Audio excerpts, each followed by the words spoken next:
Hey guys, it's Jim Warrior, and I wanted to share with you something today that I think I may have briefly mentioned quite a while ago in a YouTube Pagan Challenge earlier this year when we talked about either the journaling video, which I think it was, or it may have been the video about my spirit guides. But I'm almost positive that I mentioned this in passing at one point in my video on the importance of journaling. So, if you want to look into that, it's here on the channel. But I thought that it would be neat if I shared with you today something that I did quite a while ago now. I think this was 2012. This was a journal I kept from 2011 to 2012. And anywho, popular culture, as I've said before in several videos, has always been something that's interested me. And I think that it's something that would be fun to share. Popular culture is what keeps my practice evolving and moving forward, is taking my inspiration from what's happening in fiction and non-pagan things. So, anywho, in 2012, I created my own pantheon of deities to work with. And this was an idea I got from a book called, oh my goodness. Oh my goodness, I just forgot the title. I think it's The Power of Journaling, but I could be wrong. I'll try to find it and bring it in at the end of this video. But, anywho, it was talking about empowering yourself through journaling and through fiction and creating your own stuff. And so one of that was create your own pantheon of deities. And it's really cool to work with spirits that you yourself created.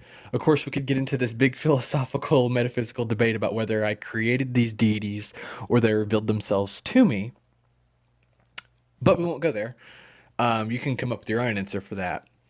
So, anywho, I just thought I would share the deities with you. I only created, let's see, just a few, just a couple. 1, 2, 3, 4, 5 deities. And one is pretty abstract, as you'll see. But I worked with them, and it was incredibly powerful.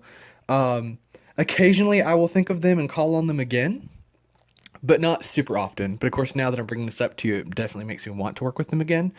I think working with created spirits or deities challenges us as pagans, because I think a lot of us get, we want to think that it's all real and that it's outside of ourselves and that we're discovering it. And so I think some pagans get upset when there's the notion that you can create your own religion, create spirits or something like that. But I have no problem with it. I see it as an extension of the power of the mind, the power of spirit. And again, if you don't like the idea of me creating these deities, you could just say that these deities already existed and I just discovered them. Like they revealed themselves to me. It doesn't matter. It's all relative anyway to me. But anywho, before we get really, really out there and metaphysical, I just wanted to show them to you. So there was Kavada. I like rolling my tongue a lot, so a lot of these are going to be like that. But there was Kavada, and he was the god of the sun and the moon, and weather and light. He had healing power, and he's very, very strong. And then I drew like a little image of him, and it said dreads with shells and red and orange ribbon woven in there, and caramel colored skin. Because I always think that if someone is a deity of the sun, they should have like really tan skin. I don't understand when there are deities of the sun who are like pearly white. But yeah, just like light coming off of him and his braids, and colored him in, give him a little moon and sun tattoos. Tried to draw shells in his hair, and ribbons. But I thought that was really fun. And let's see, then there was Scarina. And Scarina was the goddess of animals, thoughts, and meditation. These are very interesting combinations I've put here. But so animals, thoughts, and meditation. She has 2 braids, again, kind of like Kavada. And she has black hair with red tips. I wish I would have colored these. But as you can see, I made her a little more dark looking, like a dark goddess. the huge dark colored eyes and like the spiky makeup underneath, and a choker with gems on it, and a very weird looking tiara. But that's because I've always seen thoughts and meditation for me as being something very dark. So that's why I made her appear so dark. And then we have, oh, I love this one.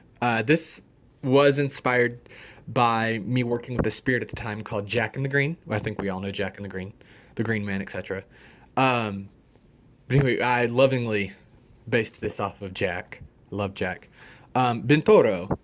And Bentoro is the god of freedom, plants, and transformation. Obviously, he is a horned god, somewhat Asian, I wrote. He's a horned god and has a lot of piercings and markings and is very happy and joyful, never sad, never a sad god. He's just about freedom and transformation and plants, which I think are hard to contain. Even if you pop them, they're just this energy of freedom about a plant to me.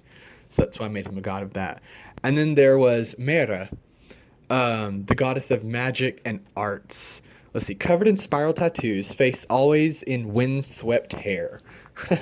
That is something I took inspiration from with my dealings with the Morrigan very early on. And still, when I see her, a lot of the times it's like we're on the edge of a cliffside or something, and it's windy, and I can't see her face fully. She's very mysterious and esoteric, and I wanted this goddess to be the same because she's a goddess of magic and art. But she had all these tattoos because, you know, being an artist, she would tattoo herself. I'm very much into body paint and art, as you guys know. But yes, that was my little, that was my kind of unbalanced pantheon. And to round them out, I created this thing called Ungpara. And Ungpara was a god and goddess of sensuality and sexuality. And it just appeared as this huge phoenix. See, phoenix. And it had no gender. Although interestingly, when I wrote about them later on over here on the next page, I changed the name from Ungpara to like AH, oh, and look at that. And I changed Scarina to Venara. Very interesting.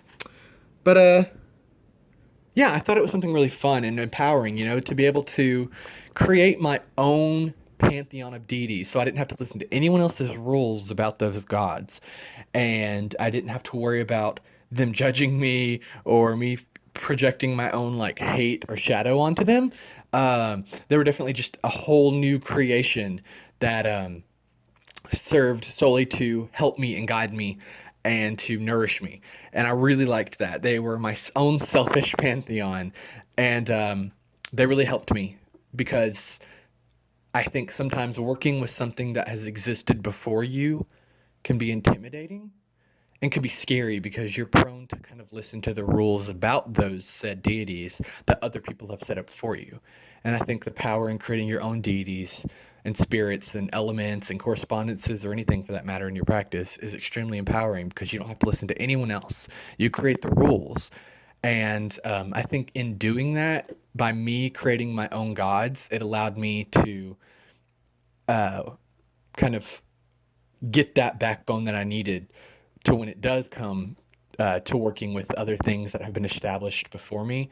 I don't worry about it anymore, about what people say or if what I'm doing is wrong or if it doesn't follow their versions of those deities, because it doesn't matter, because I developed my confidence in my own uniqueness by working with my own pantheon first. So I just thought that was a neat little idea that I would throw out there to you. You might want to try it out. It's very fun. You can even create your own totem animals. You could do anything. But that's it, you guys. Peace, love, namaste, and Ashe.